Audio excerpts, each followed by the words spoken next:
Napakalamig ng hangin sa gabi, ngunit mas malamig pa ang nararamdaman ni Ricardo sa loob ng kanyang sariling tahanan. Sa halos dilim na silid, tanging ang mga ilaw mula sa kanyang monitor ang nagbibigay liwanag.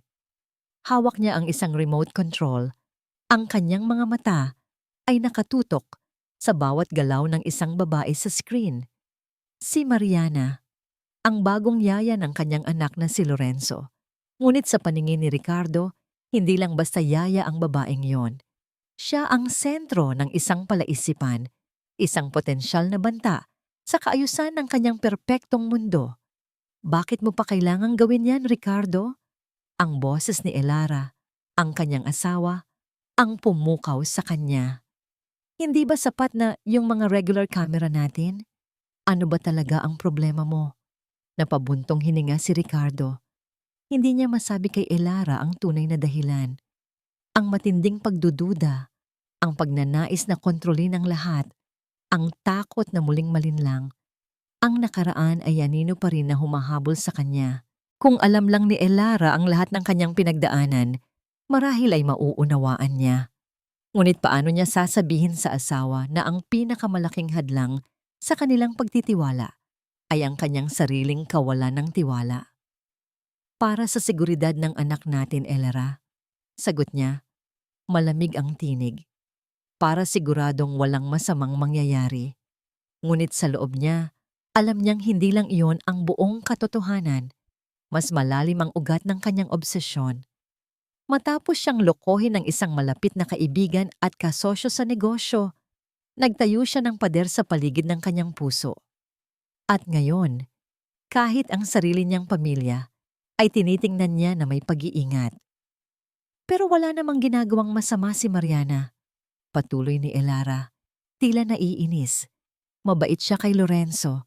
At saka, Aling Nena. Narinig na niya ang mga bulungan. Si Aling Nena, ang kapitbahay at malayong kamag-anak ni Elara, ang madalas magpasikot-sikot ng mga kwento. Bantayan mo raw yang yaya niyo, Elara. Ang ganda-ganda pa naman. Baka mamaya, kung ano-ano na ang ginagawa sa likod niyo. Ang mga salitang yon ay tila lason na unti-unting lumason sa isip ni Elara at maging sa kanya. Kaya't nagpasya si Ricardo. Hindi lang yung mga nakikita ni Elara ang gusto niyang makita. Kailangan niyang makita ang buong larawan.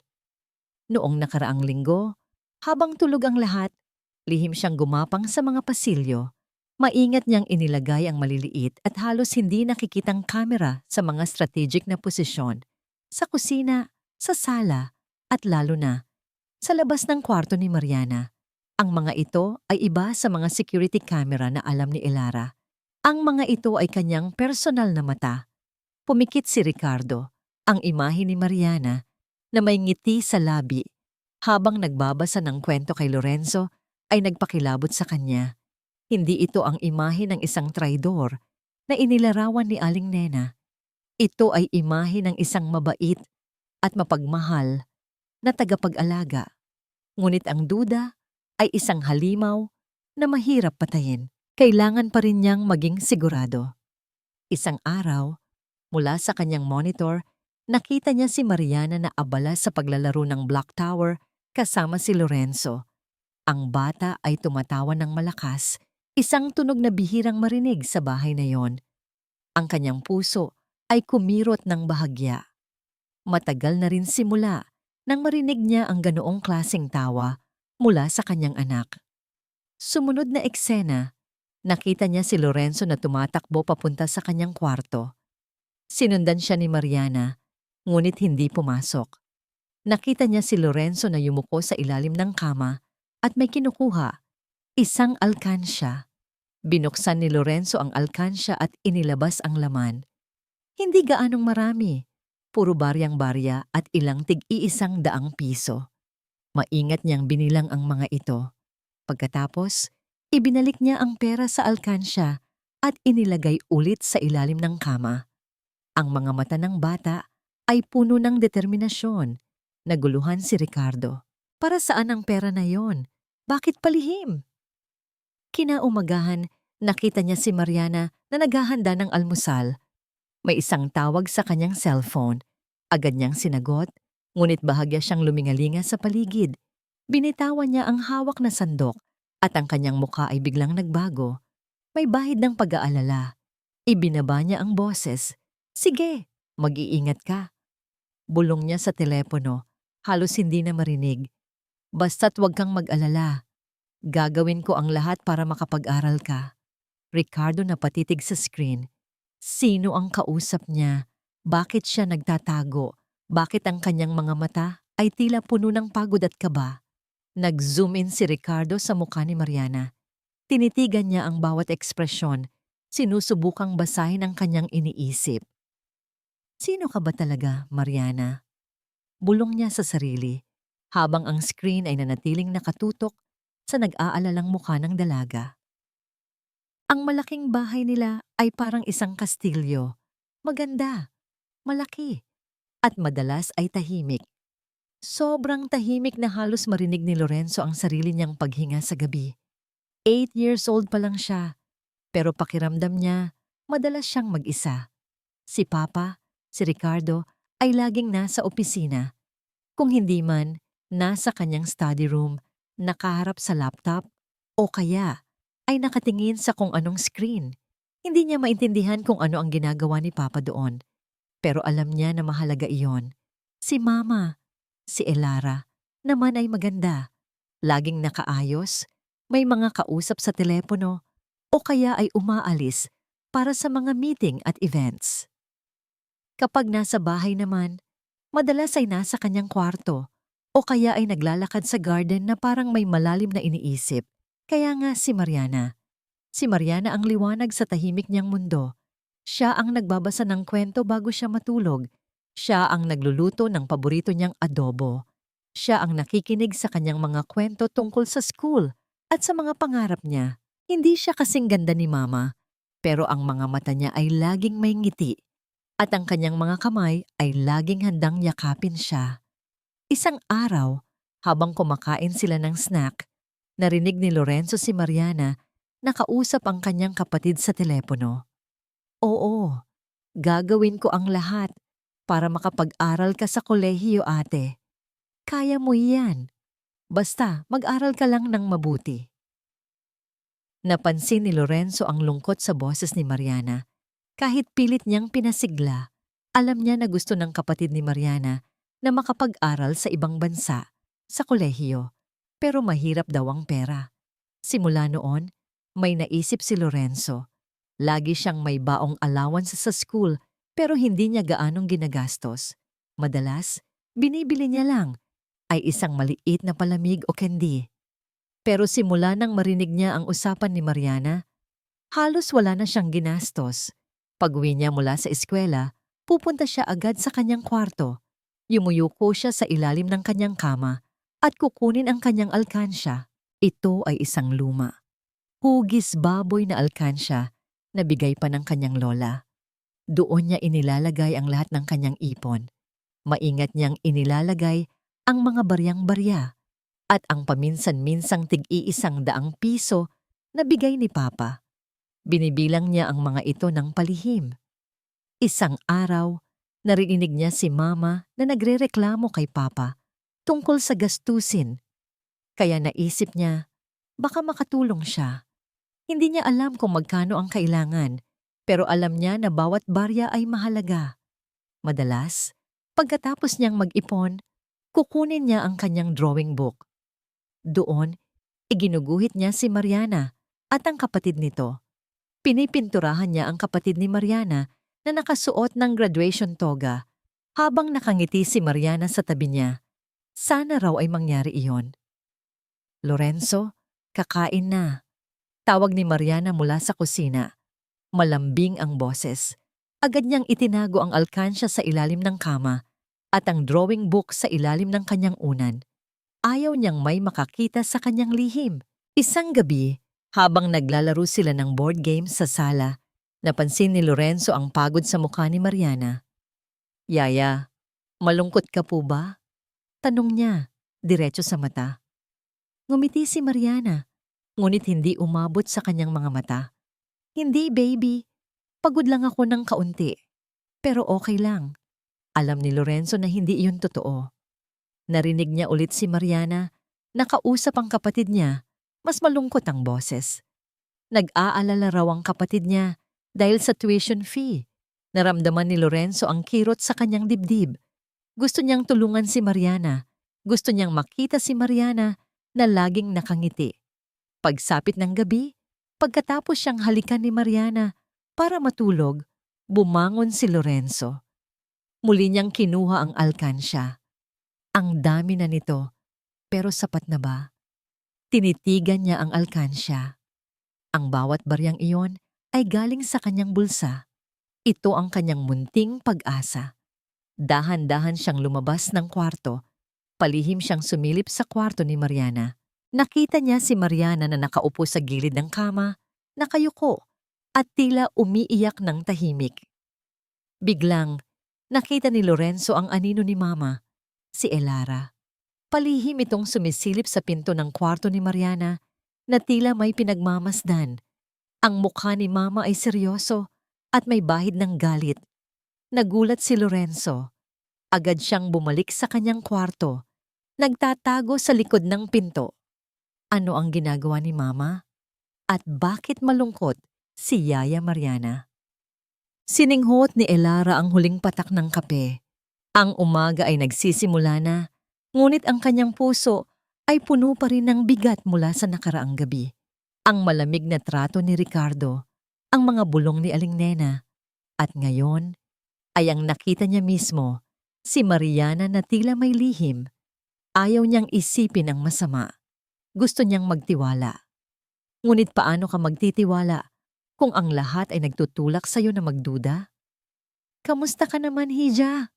Bati ni Aling Nena na tila nagkataon lang na nagkita sila sa grocery store. Ngunit alam ni Elara na walang nagkataon sa mundo ni Aling Nena. Okay lang po, Aling Nena. Pilit niyang ngunang ngiti. Nako, buti naman at okay ka. Sabi ko na nga ba, iba ang aura ng bahay niyo ngayon. Parang mas sariwa, sabi ni Aling Nena at bahagyang ngumiti na parang may alam. Kayo ha, nagka-baby number 2 na ba kayo? O baka naman, may bagong pagmamahal si Ricardo? Biglang bumilis ang tibok ng puso ni Elara.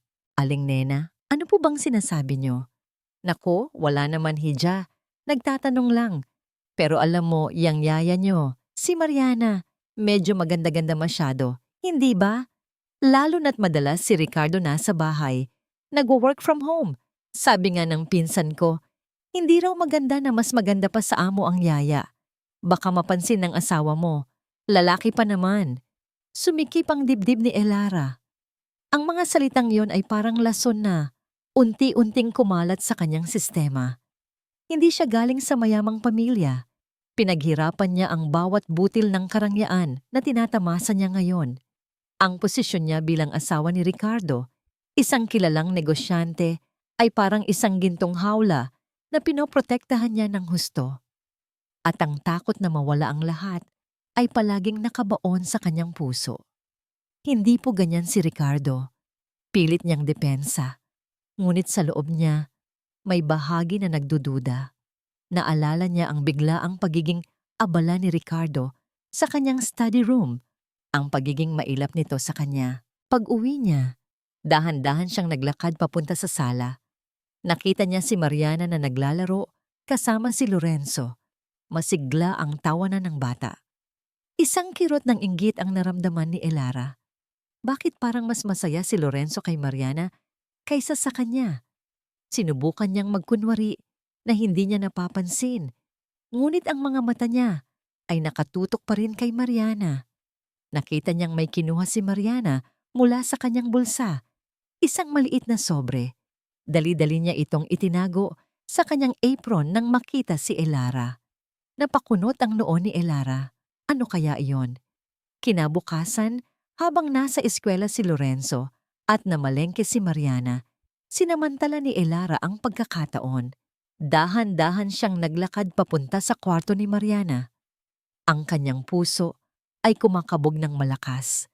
Para siyang magnanakaw sa sariling bahay. Binuksan niya ang pinto. Maasikaso ang kwarto ni Mariana. malinis at simple. Sinimulan niyang hanapin ang sobre. Tiningnan niya ang ilalim ng unan, sa loob ng cabinet, sa mga libro. Wala siyang nakita. Ngunit sa paghahanap niya, nakita niya ang isang picture frame. Isang litrato ni Mariana na may kasamang babae.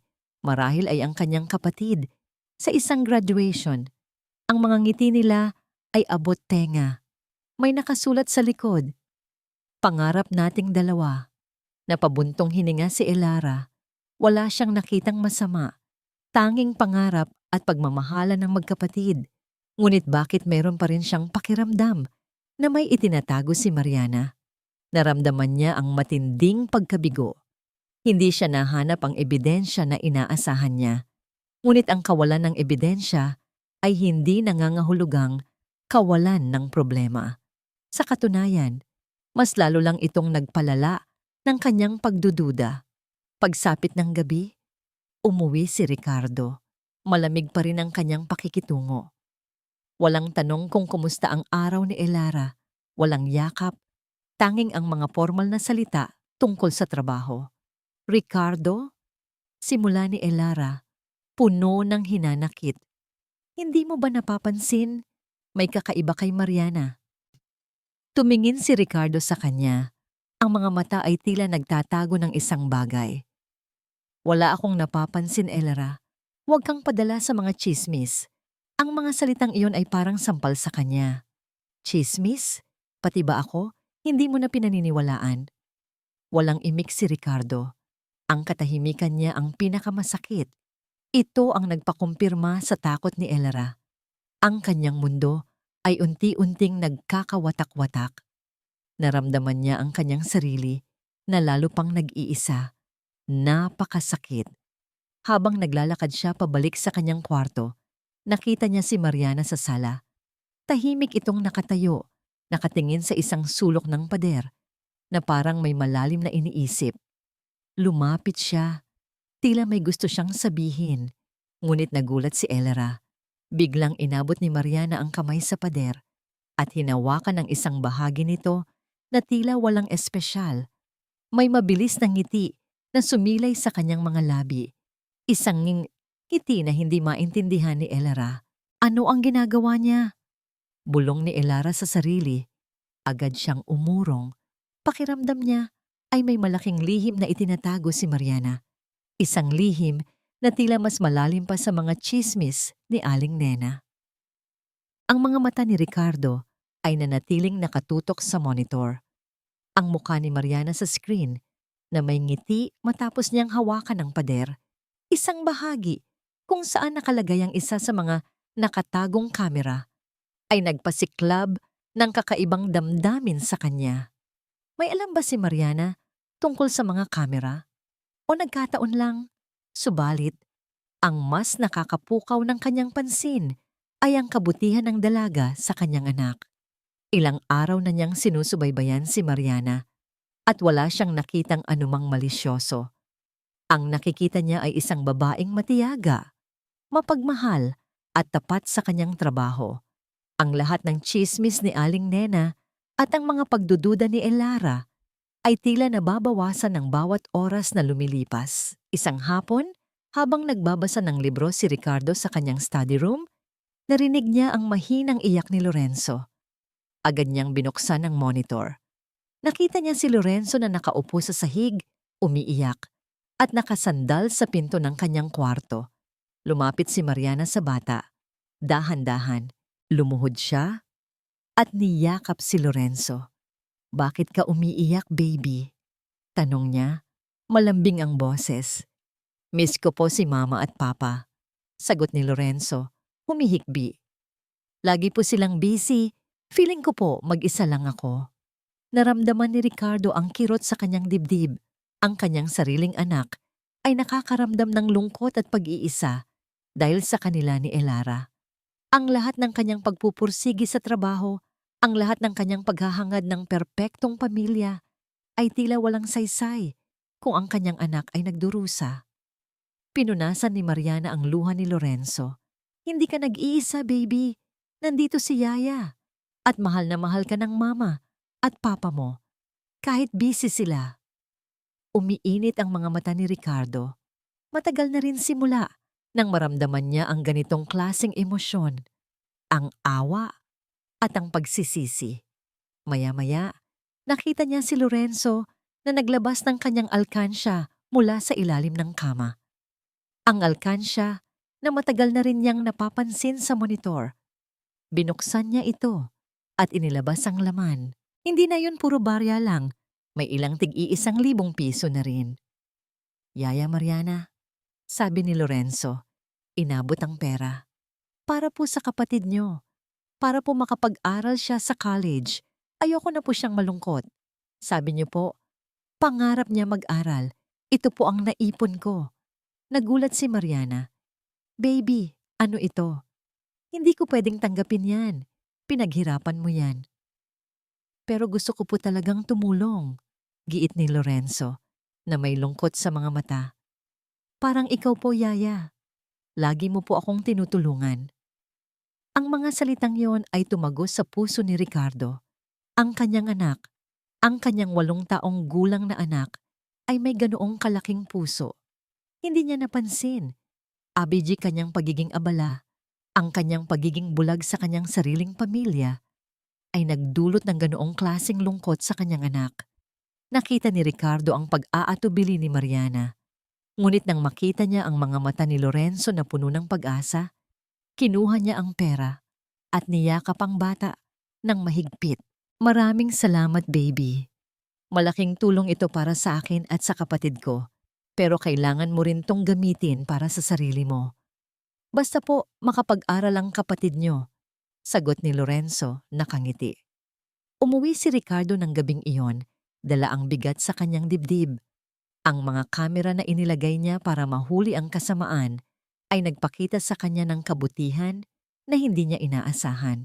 Ang kanyang anak, isang batang hindi niya nabigyan ng sapat na atensyon, ay nagtuturo sa kanya ng aral tungkol sa pagmamahal at pagbibigay. Habang iniinom niya ang kanyang kape, tumunog ang kanyang cellphone. Si Elara. Ricardo. Ang boses ni Elara, puno ng pag-aalala. Narinig ko kay Aling Nena. May nakakita raw kay Mariana na naglalabas ng mga gamit. May dala raw siyang bag. Baka binibenta niya ang mga gamit natin. Napakunot ang noo ni Ricardo. Gusto niyang sumigaw. Gusto niyang sabihin kay Elara na mali siya. Gusto niyang sabihin na ang kanyang anak ay isang anghel at si Mariana ay isang mabuting tao. Ngunit paano niya sasabihin ang lahat nang hindi niya isisiwalat ang tungkol sa mga kamera at ang mga lihim na pagmamanman niya sa kanyang sariling pamilya? Huwag kang maniwala sa mga chismis, Elara. Sabi niya, pilit na pinapakalma ang sarili. Pero paano kung totoo, Ricardo? Paano kung niloloko lang tayo? Naramdaman ni Ricardo ang isang mainit na pagtaas ng galit sa kanyang dibdib. Ngunit hindi ito para kay Mariana o kay Elara. Ito ay para sa kanyang sarili, para sa kanyang pagiging bulag, sa kanyang kawalan ng tiwala. Tinitigan niya ang monitor. Ang screen ay blanko na ngayon, ngunit ang imahe ni Lorenzo at Mariana ay nakaukit pa rin sa kanyang isip. Ang dami ko palang hindi alam, bulong niya sa sarili. Ang kanyang kamay ay nanginginig habang hinahawakan niya ang isang picture frame sa kanyang desk. Isang larawan nila ni Elara noong bagong kasal pa sila, puno ng pag-asa at pagmamahalan. Ngayon, ang pagdududa ay pumalit sa lahat. Chismis? Ricardo? Ano ba naman ang sinasabi mo? Nanginginig ang boses ni Elara habang kausap si Ricardo sa telepono. Ang tila walang katapusang pagtanggi ni Ricardo na mayroong mali at ang kanyang kawalan ng pagpapaliwanag ay nagpatindi lang ng kanyang hinala. Hindi niya maintindihan kung bakit tila pinoprotektahan ni Ricardo si Mariana. Mas masakit pa rito, pakiramdam niya ay hindi na siya pinaniniwalaan ng sarili niyang asawa.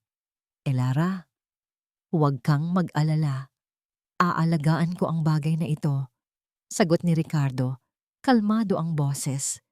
Ngunit sa pandinig ni Elara, Iyon ay pagtanggi na pakinggan ang kanyang nararamdaman. Aalagaan? Paano? Hindi mo man lang ako pinapakinggan. Hindi mo man lang ako binibigyan ng paliwanag. Halos sumigaw na si Elra. Hindi ito ang tamang oras para pag-usapan, sabi ni Ricardo, at agad na pinutol ang tawag. Naiwan si Elara na nakatulala. Hawak pa rin ang cellphone. Ang sakit ay kumalat sa buong katawan niya. Pakiramdam niya ay nag-iisa siya. Nakikipaglaban sa sarili niyang mga takot at pagdududa habang ang kanyang asawa ay tila nasa ibang mundo. Pumasok siya sa silid kainan. Nakita niya si Mariana na naghahanda ng hapunan. Ang katahimikan ay nakakabingi. Pakiramdam ni Elara, bawat galaw ni Mariana ay may kahulugan. Bawat sulyap nito ay puno ng lihim. Hindi niya maintindihan kung paano naging ganito ang kanyang buhay. Mula sa pagiging isang masayang babae, ngayon ay puro hinala at takot ang kanyang nararamdaman. Pagdating ni Ricardo, ang tensyon sa pagitan nila ay agad na naramdaman. Kumain sila ng tahimik. Si Lorenzo ay tila nakaramdam din ng bigat sa paligid. Paminsan-minsan ay sumusulilyap siya kay mama at papa. Ang kanyang maliliit na mata ay puno ng pagtataka. Hindi na nakapagtimpi si Elara. Ricardo, kailangan nating pag-usapan ito ngayon. Anong pag-uusapan? Sagot ni Ricardo. Malamig ang tinig. Si Mariana! Ang mga bulong! Ang mga kakaibang nangyayari! Sumiklab ang galit ni Elara. Bakit mo siya pinoprotektahan? May itinatago ka ba, Ricardo? O mas pinagkakatiwalaan mo pa ang yaya kaysa sa akin, ang sarili mong asawa? Napatayo si Ricardo. Elara, tigilan mo na yan. Walang kinalaman si Mariana at huwag kang makikinig sa mga chismis. Chismis? Kahit si Aling Nena, nakita si Mariana na may kausap na kakaibang tao sa labas ng bahay. May binigay siyang bag. Ano ang nasa loob noon, Ricardo? May binenta ba siya sa mga gamit natin? O baka naman, hindi na natapos ni Elara ang kanyang sasabihin. Naramdaman niya ang sakit ng pagdududa na unti-unting lumalamon sa kanya. Napakababa ng tingin mo sa kapwa, Elara, sabi ni Ricardo. Galit ang boses. Hindi mo ba kayang magtiwala kahit kanino? Ang mga salitang yon ay parang patalim na tumusok sa puso ni Elara. Ako? Ako pa ang may mababang tingin. Ikaw nga itong hindi nagpapaliwanag. Hindi mo nga ako kayang tingnan sa mata. Nagulat si Lorenzo sa tindi ng pagtatalo ng kanyang mga magulang. Umalis siya mula sa hapagkainan at tumakbo papunta sa kanyang kwarto. Narinig ni Elara ang tunog ng pinto na isinara. Kita mo, Ricardo, dahil sa inyo, natatakot na ang anak natin. Sigaw ni Elara. Bumalik ang sakit sa kanyang boses. Hindi na ako makapaniwala sa iyo. Hindi ko na maintindihan ang nangyayari sa atin. Walang imik si Ricardo. Ang kanyang mukha ay seryoso. Tila may malalim na iniisip. Napakasakit. Ang katahimikan ni Ricardo ay ang pinakamabigat na parusa. Pakiramdam ni Elara, wala na siyang kakampi sa mundong ito. Maaari bang pag-usapan natin ito ng mas kalmado? Tanong ni Ricardo, ngunit huli na ang lahat. Kalmado? Paano ako magiging kalmado kung ang sarili kong asawa ay hindi ko na maintindihan? Kung mas pinagtatanggol mo pa ang isang estranghero kaysa sa akin? Umiyak si Elara, nagbuhos ng lahat ng kanyang hinanakit. Sa tingin ko, kailangan ko ng oras para mag-isip, Ricardo. Masyado na akong nasasaktan. Tumayo siya at tumakbo papunta sa kanilang kwarto. Iniwan si Ricardo na nag-iisa sa silid kainan. Isinara niya ang pinto at nagkulong sa loob. Ilang sandali pa, tumunog ang kanyang cellphone. Isang text message mula kay Aling Nena. Hija, konfay kantan. Ngenoy, Mariana kamot ngoy try danggap rakroylon. Hindi ko alam kung may kinalaman sa pera o sa kung anong masama. Baka ikaw ang madamay. Hija, konfay kantan. Nghe nói Mariana có một người em trai đang gặp rắc rối lớn. Tôi không biết có liên quan gì đến tiền bạc hay chuyện xấu xa nào không. Kẹo con lại bị liên lụy. Nanlaki ang mga mata ni Elara. Isang emosyonal na bangungot ang sumisira sa kanyang isip. May kapatid na lalaki pala si Mariana. Bakit hindi niya sinasabi? Ang kawalan ng tiwala ay lalong lumalalim at ang kanyang galit kay Mariana ay nag-aalab. Ang takot na maapektuhan ang kanyang pamilya ay lalong lumaki. Napakalamig ng simoy ng hangin sa kusina. Ngunit mas malamig pa ang naramdaman ni Mariana nang bumalik siya sa silid kainan. Nakita niya ang bakas ng pagtatalo sa pagitan ni Ricardo at Elara.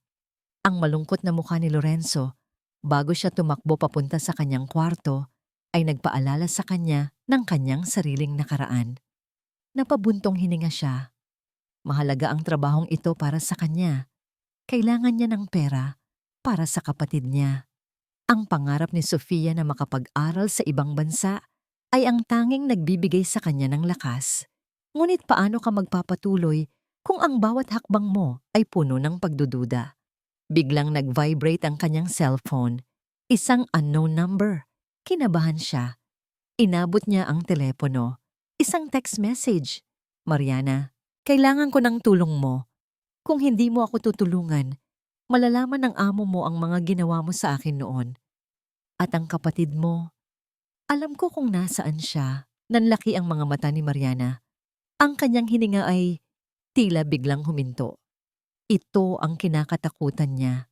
Si Julian, ang lalaking sumira sa kanyang tiwala, ang lalaking nagpaiyak sa kanya, ang lalaking nangako ng langit at lupa, pero iniwan siyang walang-wala.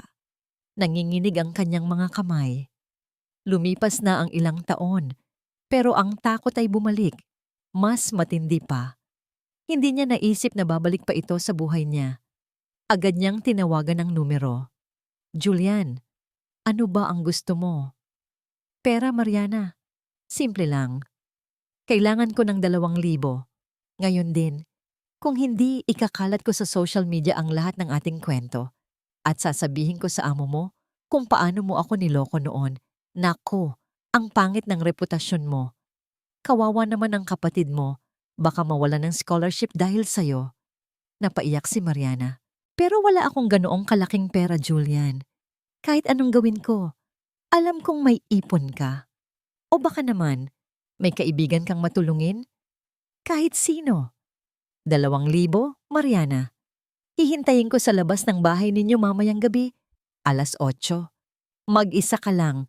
Kung hindi, lagot ka. Pinutol ni Julian ang tawag. Naiwan si Mariana na nanginginig sa takot. 2,000.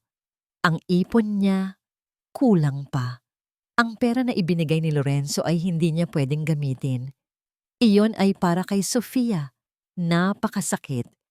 Ang nakaraan ay tila isang bitag na muling humihila sa kanya. Naglakad siya papunta sa kanyang kwarto. Binuksan niya ang kanyang lumang cabinet. Sa ilalim ng kanyang mga damit, mayroon siyang isang maliit na sobre. Ito ang kanyang emergency fund, ngunit hindi ito gaanong kalaki. Kinabukasan, habang nasa trabaho si Ricardo at Elara at nasa eskwela si Lorenzo, dahan-dahan siyang lumabas ng bahay. Nanginginig ang kanyang mga kamay habang hawak ang sobre. Kailangan niya itong gawin. Kailangan niyang protektahan si Sofia, ang kanyang kinabukasan.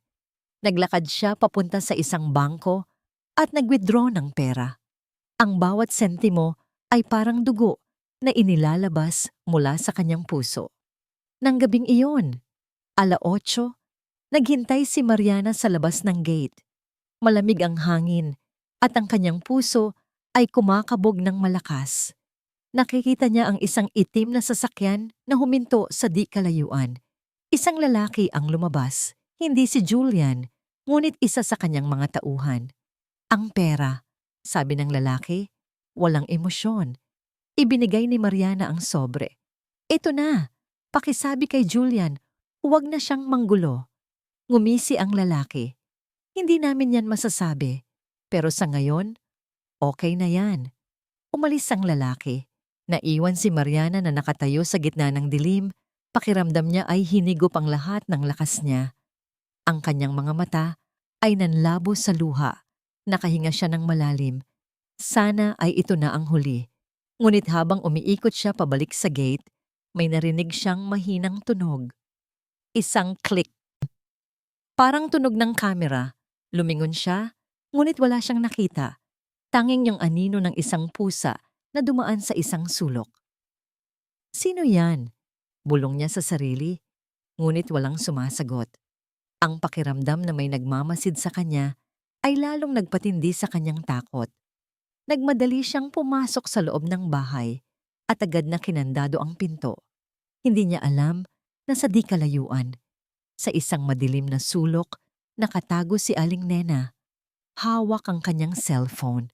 Sa screen, ang malinaw na larawan ni Mariana na may inaabot na sobre sa isang misteryosong lalaki.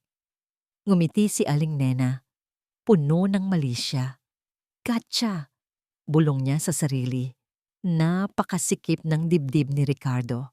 Ang video clip na kakapanood niya lamang ay nagpakita kay Mariana na nag-aabot ng sobre sa isang lalaki sa labas ng bahay, 8:00 ng gabi.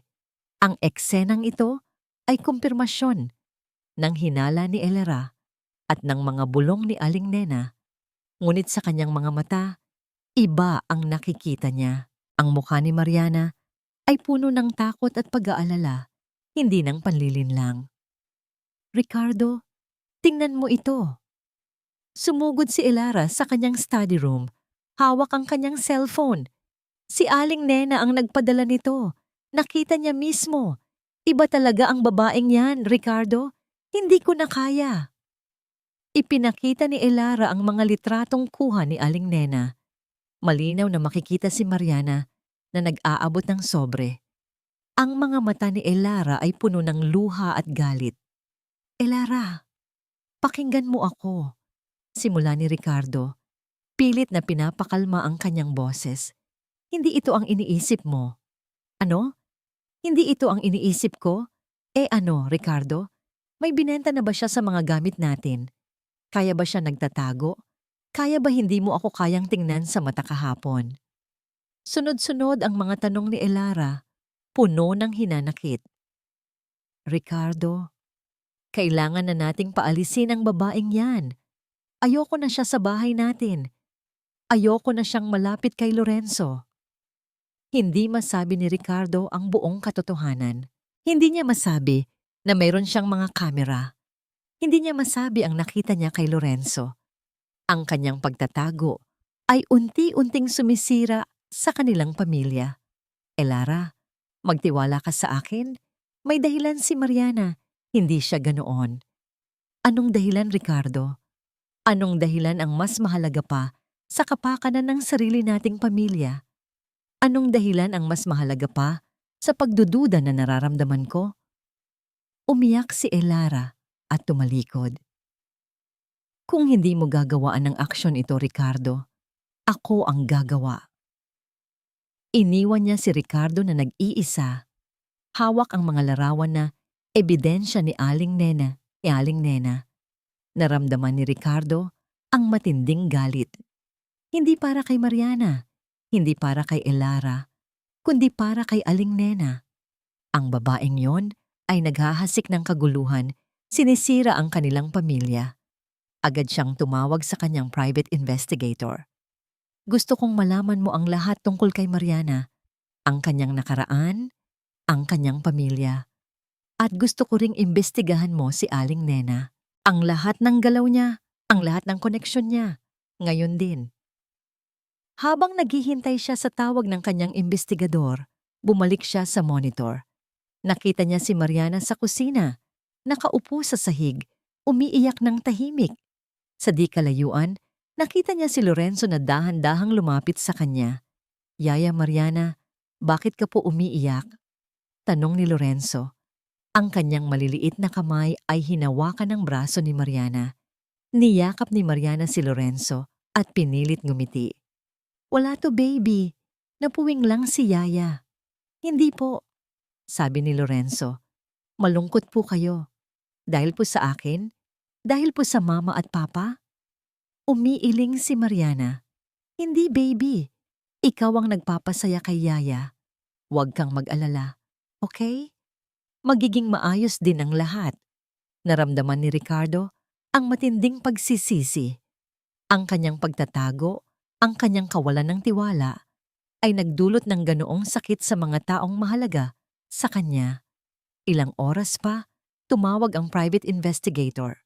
Sir Ricardo, may ilang impormasyon na po kami tungkol kay Aling Nena. Meron siyang anak na babae na kasalukuyang naghahanap ng trabaho bilang yaya. May mga record din kami ng kanyang madalas na pagkalat ng tsismis sa barangay. Tila may inggit siya sa inyong pamilya. At si Mariana? Tanong ni Ricardo, nagpipigil ng hininga. Si Mariana de la Cruz po, mayroon siyang nakaraan sa isang lalaking nagngangalang Julian. Nireklamo niya ito sa pulisya dati dahil sa pananakot at pangungikil. Pero ang mas nakakagulat po, mayroon po siyang kapatid na lalaki, si David de la Cruz. At si David de la Cruz po, huminto ang boses ng investigador. Naramdaman ni Ricardo ang pagkabigla na unti-unting gumagapang sa kanya. Ano sabihin mo? Utos niya, puno ng kaba.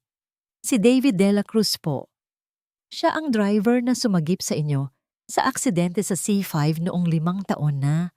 Ang nakakaraan, sir. Siya po ang sumagip sa buhay ninyo. Napakasikip ng dibdib ni Ricardo. Ang mundo niya ay biglang umikot. Ang mga alaala ng aksidente. Ang misteryosong lalaking sumagip sa kanya. Ang pakiramdam ng utang na loob na hindi niya nabayaran. At ngayon, narito ang kapatid ng lalaking iyon sa kanyang sariling bahay. Binibigyan ng pagdududa. Binibigyan ng paghihirap. Tiningnan ni Ricardo ang screen. Si Mariana ay nakayakap pa rin kay Lorenzo, na tila hinahanap ang kapayapaan sa gitna ng kanyang sariling kaguluhan. Hindi ito maari, bulong ni Ricardo. Ang kanyang boses ay nanginginig. Ang lahat ng kanyang pagdududa, ang lahat ng kanyang pagkakamali, ay biglang lumitaw sa kanyang harapan. Mas malaki kaysa sa dati. Ang kanyang pagiging bulag sa katotohanan ay nagdulot ng matinding pinsala. Ang katahimikan sa bahay ay nakakapanindig balahibo. Simula nang magalit si mama at papa, parang may mabigat na ulap na bumalot sa kanilang tahanan. Madalas silang nagkukulong sa kwarto. Si Yaya Mariana naman ay laging malungkot ang mga mata. Kahit pilit siyang ngumingiti, naramdaman ni Lorenzo na kasalanan niya ang lahat. Kung hindi lang siya nag-ipon, kung hindi lang siya tumulong kay Yaya Mariana, hindi sana nagagalit sina mama at papa. Ngunit alam niya sa kanyang puso na tama ang kanyang ginawa. Kailangan ni Yaya Mariana ng tulong. Gabi na. Hindi na nagkikita sa hapagkainan sina mama at papa. Nag-iisang kumakain si Lorenzo, kasama si Yaya Mariana. Ang hapagkainan, na dati puno ng tawanan, ngayon ay tila malawak at walang buhay. Baby, tapusin mo na ang pagkain mo, sabi ni Mariana. Malambing ang boses, ngunit may bahid pa rin ng kalungkutan. Napakasakit makita si Yaya Mariana na ganoon. Si Yaya, na laging nagpapasaya sa kanya, ngayon ay malungkot dahil sa kanila. Kailangan niyang gumawa ng isang bagay. Pagkatapos ng hapunan, dahan-dahan siyang naglakad papunta sa kanyang kwarto. Kinuha niya ang alkansya mula sa ilalim ng kama. Ang alkansya na kanyang pinaghirapan. Ngayon, may kasama na itong sulat. Isinulat niya ang lahat ng kanyang nararamdaman, ang lahat ng dahilan kung bakit siya nag-ipon at kung gaano kabait si Yaya Mariana. Lumabas siya ng kwarto, dala ang alkansya at ang sulat. Kailangan niyang kausapin sina mama at papa. Kailangan niyang ipaliwanag. Habang naglalakad siya sa pasilyo, narinig niya ang malakas na boses ni mama mula sa sala. Ricardo, hindi na ito pwede. Kailangan na nating paalisin ang babaeng yan. Hindi ko na kaya. May nagpadala sa akin ng video. Kitang-kita, Ricardo. Nagmadali si Lorenzo. Nagtago siya sa likod ng pader at sumilip. Nakita niya si Elera, hawak ang cellphone, at may pinapanood si Ricardo. Sa screen, ang larawan ni Yaya Mariana na may kausap na lalaki sa labas ng bahay. Elara, hindi ganoon yan, sabi ni Ricardo. Pilit na ipinapaliwanag. Hindi ganoon? Eh ano Ricardo? Bulag ka na ba? Niloloko na tayo. May binenta na yan. O baka naman, may kalaguyo yan. Biglang, may kumatok sa pinto. Si Aling Nena. Hawak niya ang isang maliit na bag. Naku, Elara, buti naman at nandyan ka. Alam kong hindi maganda ito, pero kailangan kong sabihin sa inyo. Nakita ko kanina si Mariana. May kinuha siya sa closet mo, Elara. Ito. Ito ang nawawala mong bracelet, hindi ba? Ipinakita ni Aling Nena ang isang bracelet. Nagulat si Elara. Ito nga ang kanyang bracelet na nawawala niya noong 1 linggo. Nanlaki ang mga mata ni Elara. Mariana! Sigaw niya, galit ang boses. Lumabas ka dito, magnanakaw. Narinig ni Lorenzo ang mga salitang iyon. Nanlamig ang kanyang buong katawan. Hindi magnanakaw si Yaya Mariana. Agad siyang lumabas mula sa pinagtataguan. Mama! Papa! Hindi po magnanakaw si Yaya Mariana. Tumakbo si Lorenzo papunta sa gitna ng sala, hawak ang alkansya at ang sulat. Siya po ang pinag-iipunan ko po ng pera. Para po sa kapatid niya. Gusto po niyang makapag-aral. Mabait po si Yaya Mariana.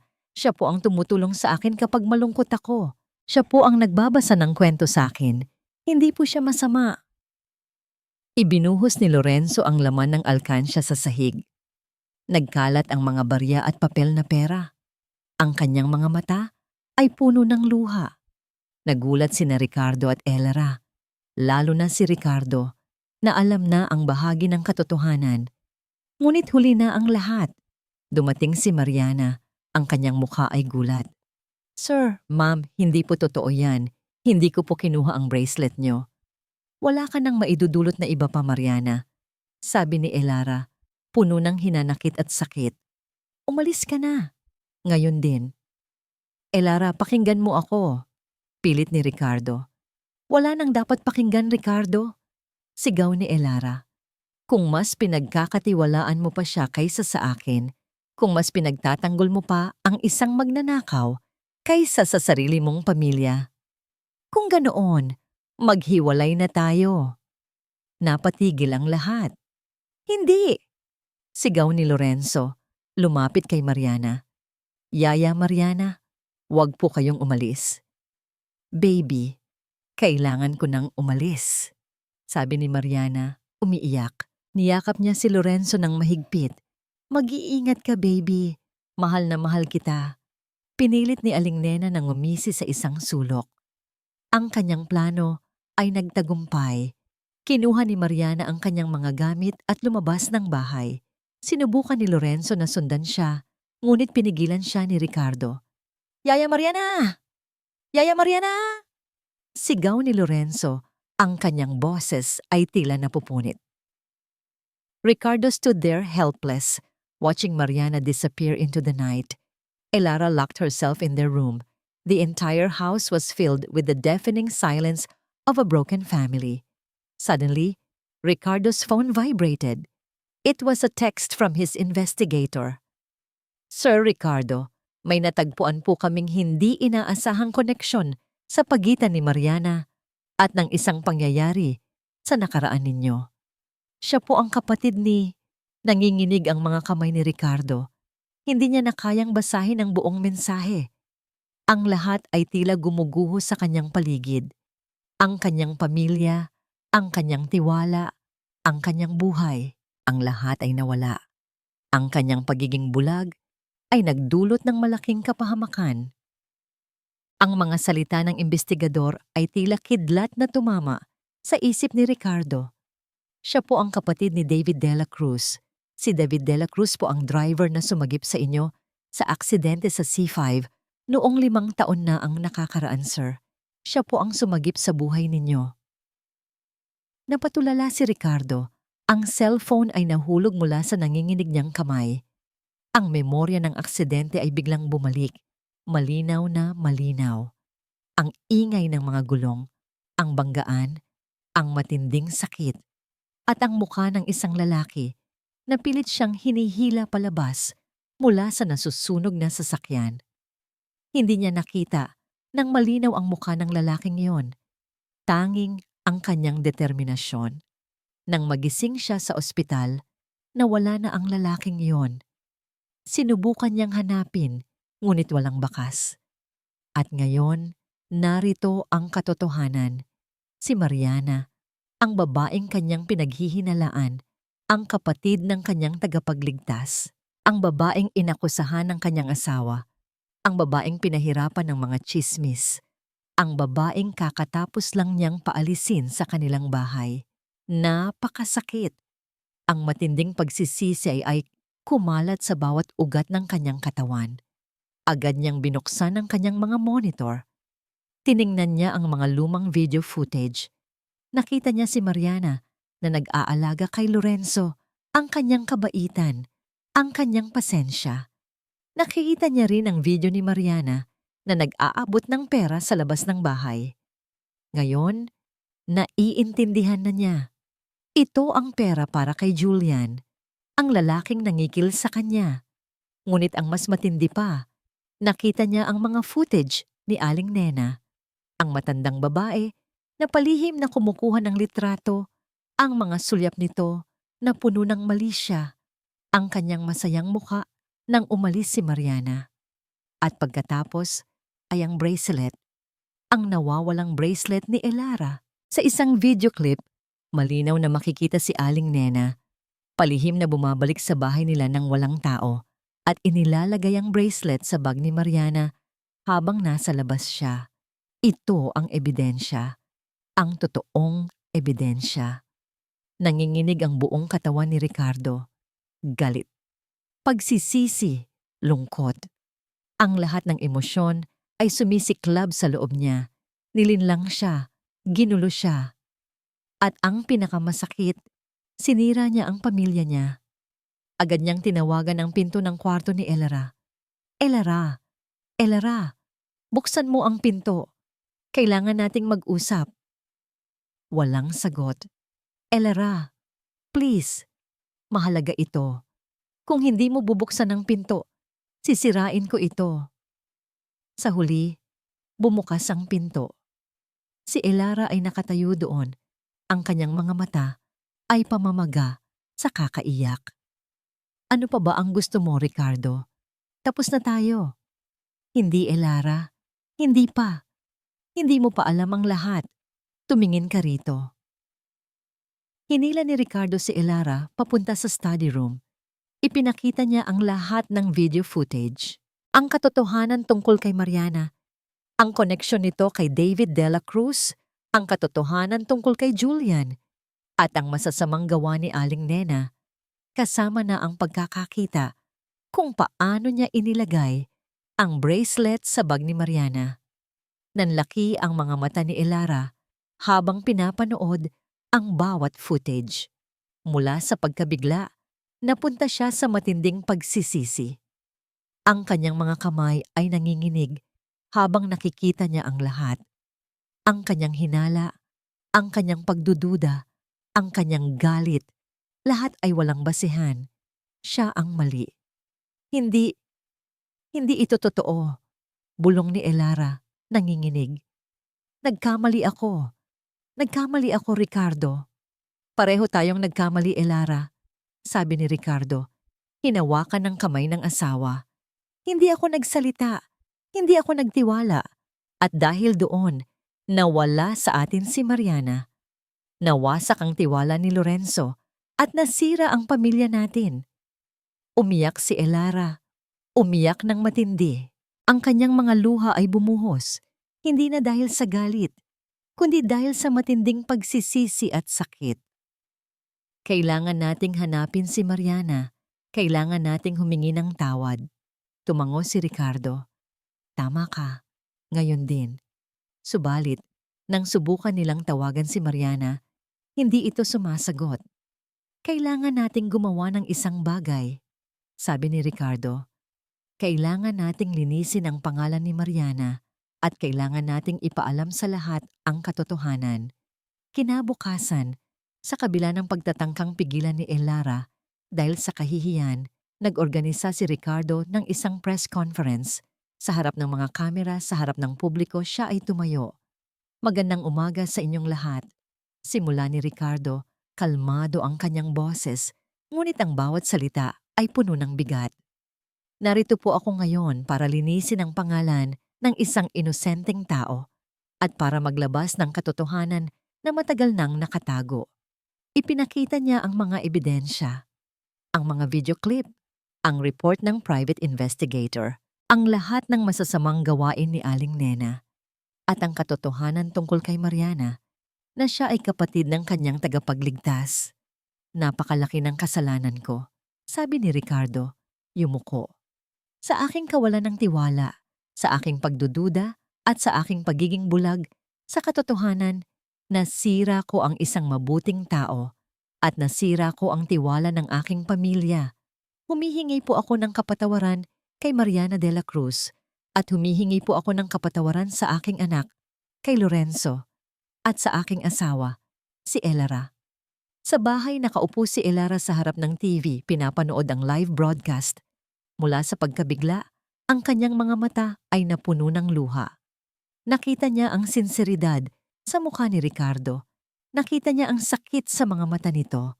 Ang lahat ng kanyang galit, ang lahat ng kanyang pagdududa ay unti-unting nawala. Ang kanyang puso ay biglang gumaan, puno ng pagsisisi at pag-asa. Nakita niya ang mukha ni Mariana sa screen at napagtanto niya kung gaano kalaki ang kanyang pagkakamali.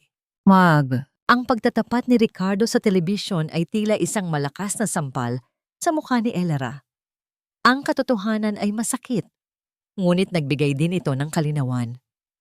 Ang kanyang mga luha ay patuloy na umaagos, hindi na dahil sa galit, kundi dahil sa matinding pagsisisi at kahihiyan. Siya, ang asawa ng isang milyonaryo, ang tinitingala ng marami, ay naging biktima ng kanyang sariling kawalan ng tiwala at ng masamang impluensya ni Aling Nena. Ngunit bago niya harapin si Ricardo, mayroon siyang kailangan gawin. Kailangan niyang harapin ang ugat ng problema. Galit na bumaba si Elara ng hagdan.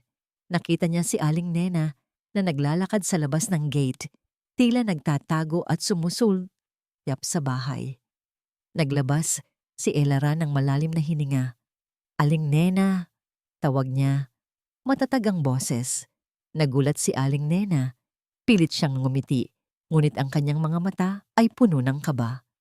Ay Elara Hija, akala ko'y nasa loob ka pa. Naku, ang galing talaga ni Ricardo. Nasolve na pala niya ang lahat ng problema niyo.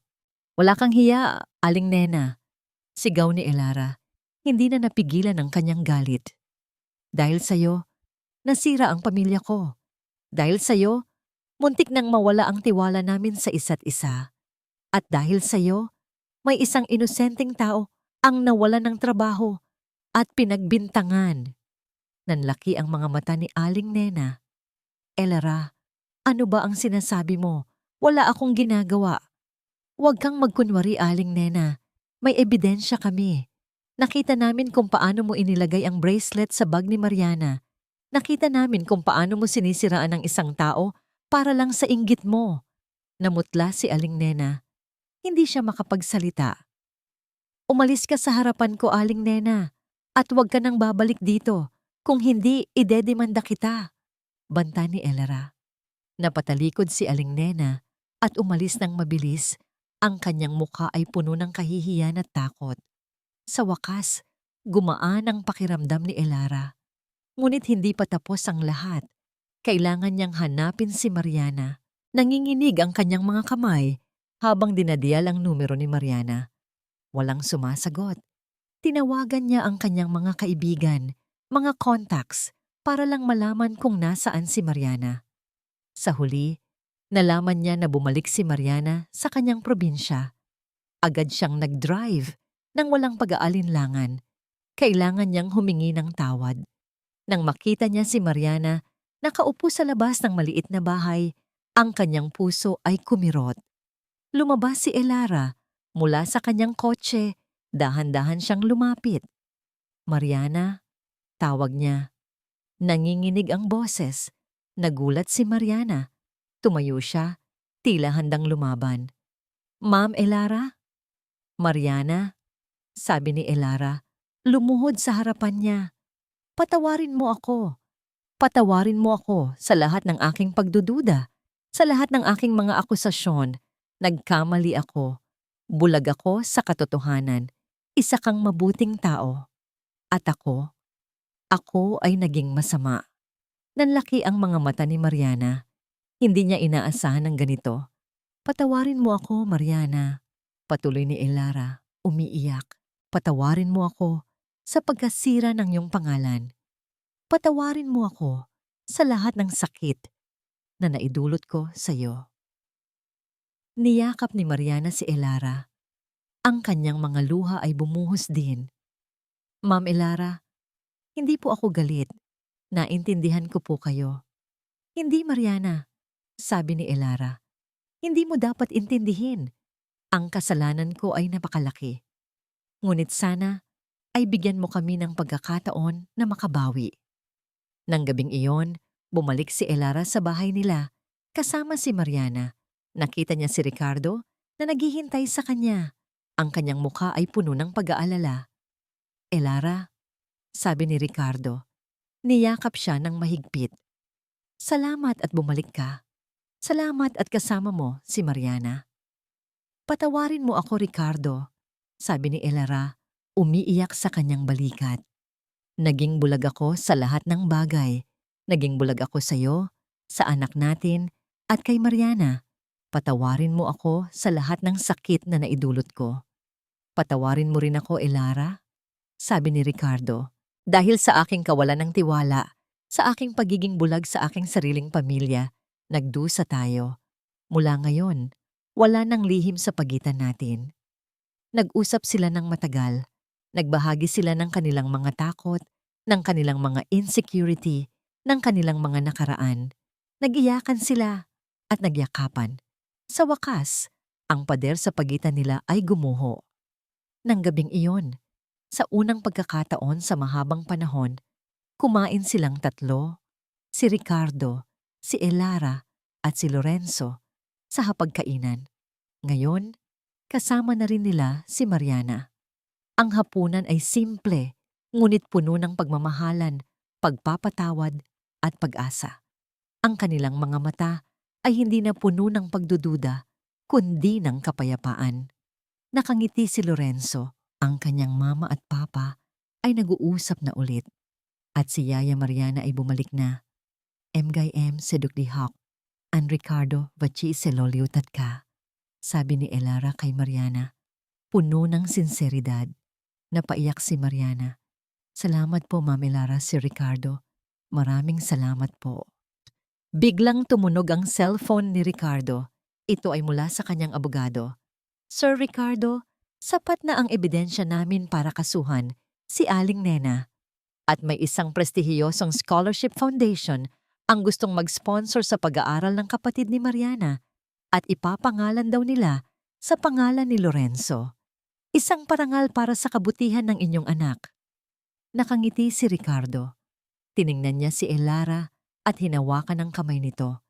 Ang lahat ay tila nagsisimula muli. Isang bagong simula. Napakagaan ang pakiramdam ni Mariana. Ang bigat sa kanyang dibdib na matagal na niyang dinala ay biglang nawala. Si Sofia, ang kanyang kapatid, ay nakatanggap ng buong scholarship para makapag-aral sa kolehiyo sa ibang bansa.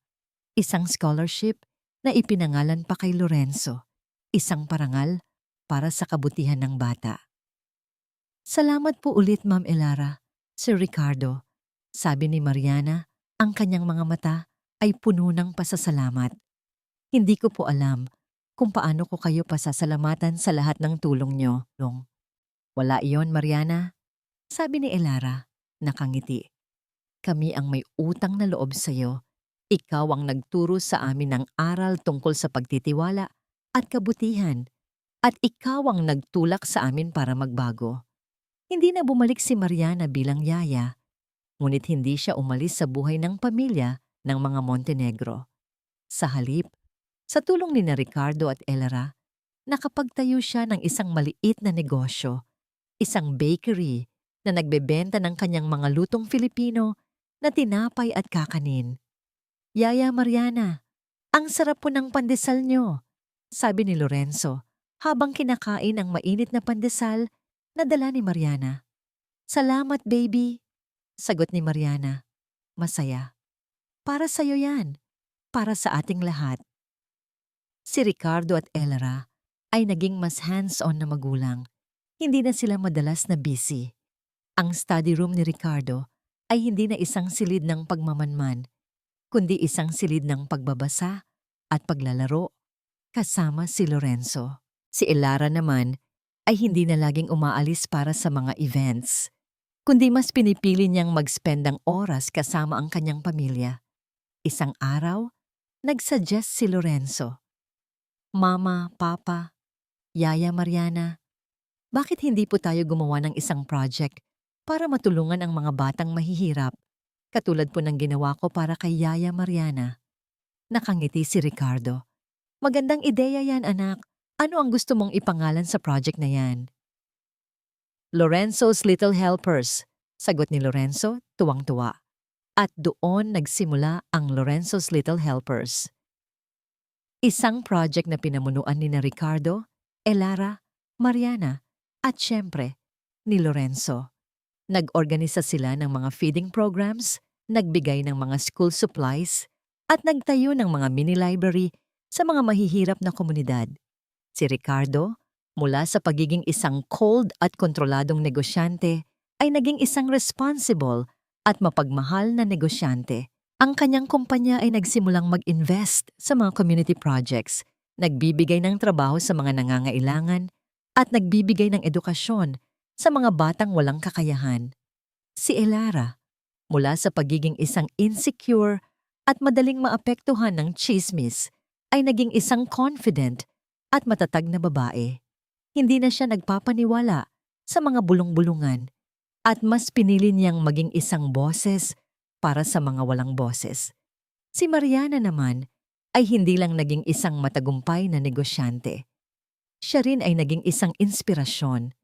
Madalas siyang imbitahin sa mga eskwelahan at mga community centers para magbahagi ng kanyang kwento kung paano siya nagpatuloy sa kabila ng mga pagsubok at kung paano siya nagtiwala sa kabutihan ng tao. Isang araw, bumisita si Mariana sa isang maliit na eskwelahan sa isang liblib na probinsya. May dala siyang mga libro at school supplies para sa mga bata. Nakita niya ang mga bata, nakangiti, na tila walang problema sa mundo. Hindi ko po makakalimutan ang inyong kwento, Ate Mariana, sabi ng isang bata. Magiging mabait din po ako, katulad po ninyo. Nakangiti si Mariana. Ang kanyang puso ay puno ng kagalakan. Mula sa malayo, nakita ni na Ricardo at Elara si Mariana nakausap ang mga bata. Hawak ni Ricardo ang kamay ni Elara. Ang kanilang mga muka ay puno ng kapayapaan at kaligayahan. Tunay na kayamanan ang may pamilyang nagmamahalan at pusong may malasakit. Bulong ni Ricardo. At salamat sa iyo, Elara, at kay Lorenzo, sa pagtuturo ninyo sa akin ng tunay na kahulugan ni John. Ngumiti si Elara. Salamat din sa iyo, Ricardo. Nahanap natin ang ating sarili sa pamamagitan ng pagmamahal sa iba. Lumipas ang maraming taon. Ang dating malaking bahay ng mga Montenegro, na minsan ay puno ng katahimikan at pagdududa, ngayon ay pinupuno ng tawanan, pagmamahalan, at ang buhay na epekto ng pagbabago. Wala na ang mga kamera. Ang mga pader ay tila gumuho na at napalitan ng bukas na komunikasyon at pagtitiwala. Si Ricardo, ngayon ay medyo may uban na, ay nakaupo sa hardin kasama si Elara. Magkahawak ang kanilang mga kamay, pinagmamasdan ng isang malaking event na nagaganap sa harapan nila. Ito ang taunang pagdiriwang ng Lorenzo's Little Helpers na ngayon ay lumaki na at naging isang malaking foundation, nakakatulong sa libu-libong bata sa buong bansa. Sa entablado, nakatayo si Lorenzo, hindi na siya isang bata. Ngayon, isa na siyang matangkad at gwapong binata, puno ng karisma at kabaitan. Ang kanyang boses ay matatag habang nagbibigay siya ng inspirational speech, nagpapasalamat sa lahat ng volunteers at donors at nagbabahagi ng kanyang mga pangarap para sa hinaharap. Hindi ko po makakalimutan, sabi ni Lorenzo, ang isang babaeng nagturo sa akin ng kahulugan ng pagbibigay. Siya po si Yaya Mariana. At sa tulong po niya, naintindihan ko na ang tunay na yaman ay hindi po sa kung ano ang hawak natin, kundi sa kung ano ang nasa puso natin. Nakangiti si Ricardo. Ang kanyang puso ay puno ng pagmamalaki. Ang kanyang anak, ang batang minsang naramdaman na nag-iisa, ngayon ay isang inspirasyon para sa marami. Lumapit si Mariana sa kanila. Hindi na siya ang yaya. Ngayon, siya na ang CEO ng kanyang matagumpay na bakery chain at isa sa mga board members ng Lorenzo's Little Helpers Foundation. Si Sofia, ang kanyang kapatid, ay nakatapos na sa kolehiyo at ngayon ay nagtatrabaho sa isang international organization. Ma'am Elara, Sir Ricardo, bati ni Mariana, nakangiti. Salamat po ulit sa lahat ng tulong ninyo. Kung hindi po dahil sa inyo, hindi po ako magiging ganito. Niyakap ni Elara si Mariana. Wala yan, Hija. Ikaw ang gumawa ng sarili mong kapalaran. Kami lang ang naging instrumento.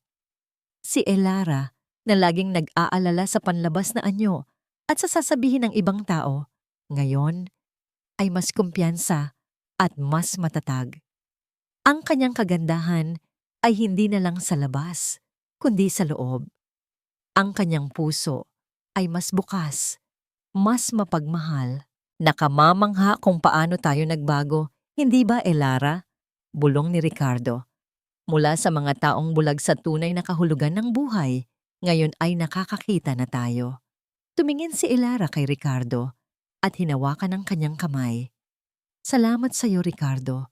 Salamat sa pagbabago mo at salamat sa pagtitiwala mo sa akin. Sa huli, sa entablado, tinawag ni Lorenzo ang isang batang babae na may maliliit na mata at matatalinong ngiti. Hawak niya ang isang scholarship certificate. Ang batang iyon ay katulad ni Sofia noon, puno ng pangarap, ngunit walang kakayahan.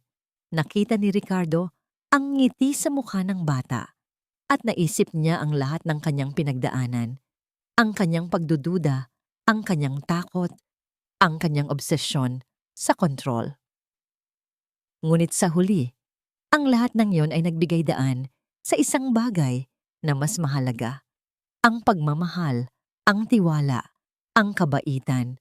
Ang bahay ng mga Montenegro ay hindi na lang isang bahay. Ito ay isang tahanan, puno ng pagmamahal, pag-unawa, at ang patuloy na tunog ng tawanan. Ang mga dingding nito ay nag-iingat ng mga kwento ng pagkakamali, pagsisisi at pagpapatawad. Ngunit higit sa lahat, nag-iingat ito ng kwento ng tunay na yaman. Nang matapos ang event, naglakad sina Ricardo at Elara sa hardin, magkahawak kamay. Ang araw ay unti-unting lumulubog at ang langit ay pininturahan ng kulay orange at violet. Tumingin si Ricardo kay Elara at ngumiti. Tunay na kayamanan ng may pamilyang nagmamahalan at pusong may malasakit, hindi ba?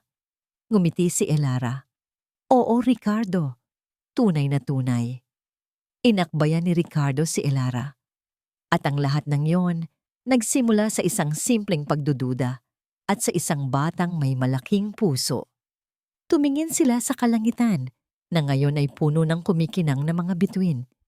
Ang kanilang paglalakbay ay matagal at puno ng pagsubok, ngunit ang bawat hakbang ay nagturo sa kanila ng aral. Ang tunay na yaman ay hindi nabibili. Ito ay nararamdaman, ibinabahagi, at pinapahalagahan. Ito ang pamilya. Ito ang pag-ibig. Ito ang kapayapaan.